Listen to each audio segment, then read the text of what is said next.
এবং বিপ্লবের পরে কিন্তু এটা খুবই গুরুত্বপূর্ণ কাজ যে কালচারাল রিঅ্যাওয়েকেনিং এবং একই সঙ্গে ব্রিজ তৈরি করা।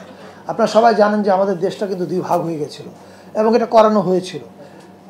আপনি জামিল ভাইয়ের প্রোগ্রামগুলো যদি দেখেন বা একটু পরে যখন আমরা শ্যামা আপা যখন আমাদের প্রোগ্রামগুলো পড়বে, মানে আমাদের বলতে আমি বোঝাচ্ছি ওগুলো শিল্পকলা বাংলা একাডেমি এরাই বাস্তবায়ন করবে, কিন্তু ওই যে এই নিয়মিত কার্যক্রমের বাইরে যে প্রায়োরিটি সেগুলো পড়লে দেখবেন যে আমাদের ফিলসফির জায়গাটাতে একটা পরিবর্তন এসছে।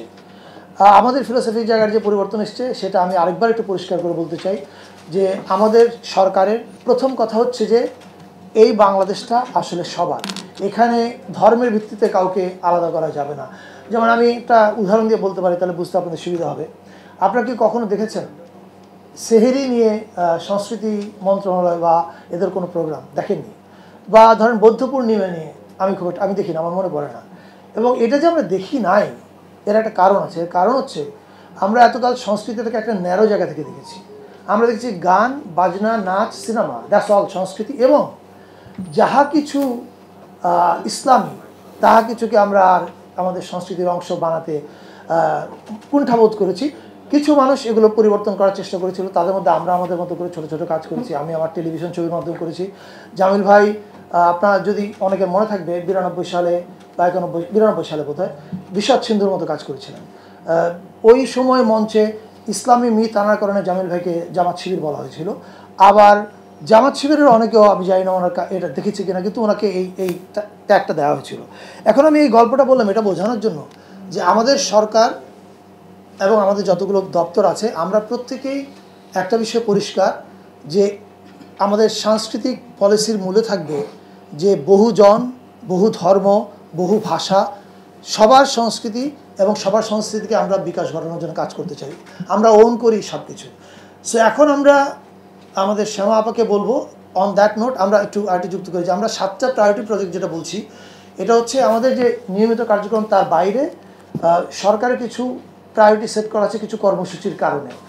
তো সেই কর্মসূচিগুলো নিয়ে যে প্রায়োরিটিগুলো সেট করা হয়েছে সেই প্রায়োরিটিতে আমরা কী কী প্রোগ্রামগুলো করছি, যেগুলো কিছু শিল্পকলা একাডেমি বাস্তবায়ন করবে, কিছু নজরুল একাডেমি করবে, কিছু হয়তো বাংলা একাডেমি করবে। আপনারা দেখতে পাচ্ছেন যে আমরা আমাদের প্রত্যেকটা প্রতিষ্ঠান আসলে এই 3 মাস বসে থাকে না, আর আমরাও এই 10 দিন বসে থাকিনি। আমরা সারাক্ষণ কাজ করছি যে কি করা যায় আর কি করা যায়।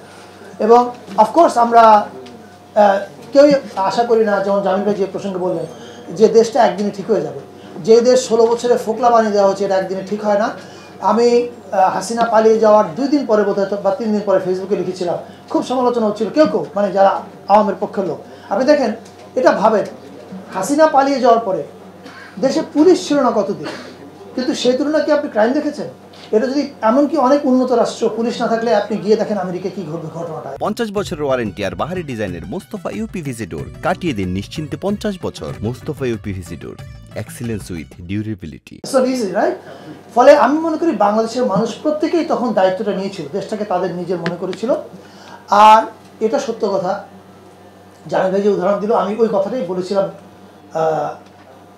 হাসিনা পালিয়ে যাওয়ার 3 দিন পরে, যে 72 থেকে 73 আপনি দেখেন ওই সময় দেশটা কীভাবে চলেছিল। আপনি কিভাবে আশা করছেন যে এরকম একটা বড় পরিবর্তনের পরে সব কিছু একদিনই ঠিক হবে না। তবে আমাদের মূল দেখার বিষয়টা হচ্ছে যে আমরা চেষ্টাটা করছি কিনা, মানে আমাদের সরকারের প্রত্যেকটা বিভাগ চেষ্টা করছে কিনা, এবং সরকার নিজেরা ইচ্ছাকৃত কোনো অন্যায় কাজে জড়াচ্ছে কিনা। যদি সেটা হয় তাহলে আপনারা বলবেন। পাশাপাশি ডেফিনেটলি আমাদের সরকারের যে কোনো বিভাগের ভুল দেখলে তো বলবেন। এবং আমি যতদূর জানি, আমার সরকারকে আমি যতদূর বুঝি, আমরা আমাদের ভুল দ্রুত সংশোধন করে নিতে আমাদের মিনিমাম লজ্জা নেই। ভুল হলে বলতে লজ্জাটা কি? Yes, I will correct myself.